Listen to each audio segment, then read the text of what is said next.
All right, welcome back to the Star Trek Rewatch. We have made it up to episode number 26 in broadcast order.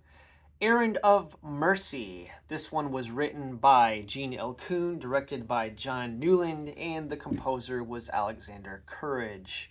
I will read the synopsis of the episode here from Alan Asherman's compendium, and then give some thoughts on the episode and a few bits of interesting information, and then we'll wrap it up. All right, so this shouldn't take too long.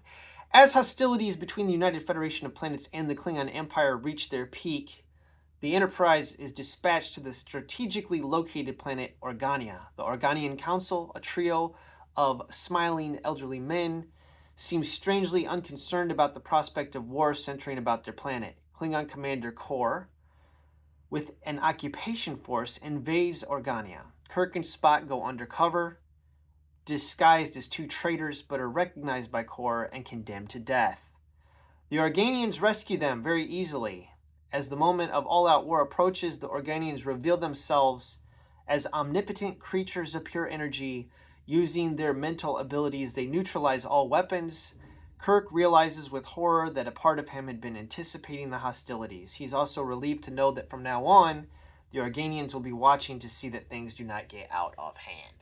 All right, that's it. So we get more godlike aliens coming to trope. So obviously, I don't like the conclusion of this episode.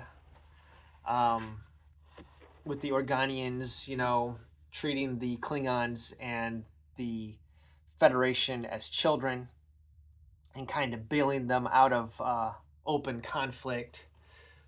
But, other than that, I thought it was pretty good. Dislikes, no DeForest Kelley, so no Bones is not in this episode. No James Doohan, so we don't get to see Scotty. On the positive end, we do get to see Sulu in command of the Enterprise, which was interesting. And then, of course, I think the real standout here is John Colicos, who plays the first Klingon that we ever see in Star Trek. So this is kind of a milestone from the standpoint of, the Klingons become like a big part of Star Trek lore, big part of the Star Trek canon, and this is their first appearance. And John Colicos here playing Kor is really great.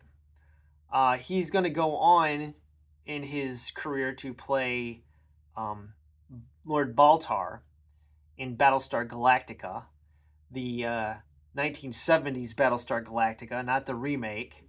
The one with Lorne Greene as Captain Adama from Bonanza, short-lived series. But yeah, he's a great villain in that series as well as here. He does really great as Commander Kor. But interestingly enough, this will not be John Colicos' last foray into Star Trek as Kor. He actually shows up in Star Trek Deep Space Nine.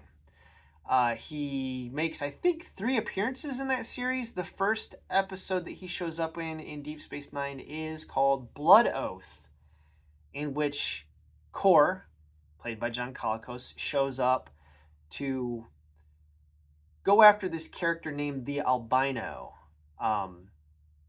And he is joined by Captain Koloth and Captain Kang.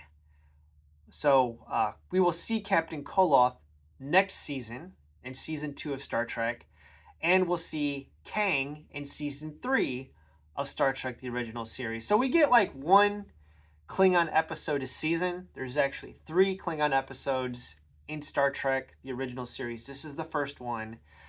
But all 3 actors, William Campbell, who plays Koloth next year in Trouble with Tribbles, and Michael and Sarah, who plays Kang in Day of the Dove in season 3, all 3 return for that episode of Star Trek Deep Space Nine. So we might do that episode as a one-off after Day of the Dove, kind of like a special episode or something. I don't know if I'm going to go through and do all of Deep Space Nine. Probably not. But I think I might do a couple spotlight episodes here and there when we get to them. But yeah, this was an enjoyable performance by John Colicos. I thought all the stuff between him and Kirk was fantastic. I'm just not really a big fan of the Organian peace treaty the Organians showing up and, you know, stopping all the violence because they've evolved past humans and Klingons that are so warlike. I mean, we've already seen this played out in Arena. Very similar ending there when Kirk fought the Gorn. And the godlike aliens thing does get a little tiresome. So other than that, I really enjoyed it. So let me know what you think about this one below. I guess I'm going to wrap it up. No crewman deaths this week. I mean, you thought maybe we'd have like a red shirt die or something, but we're stuck at 26 in the kill count. And I'm kind of getting a little bit sad that, is that bad? That I was expecting more red shirts to die? I mean, the trope, maybe it's not true. I don't know. It seems to not be, I just expected more crew members to get 86th by this point, is what I'm saying. Maybe we'll make up for it in season 2. Anyways, thanks for watching, and as always, have a wonderful day.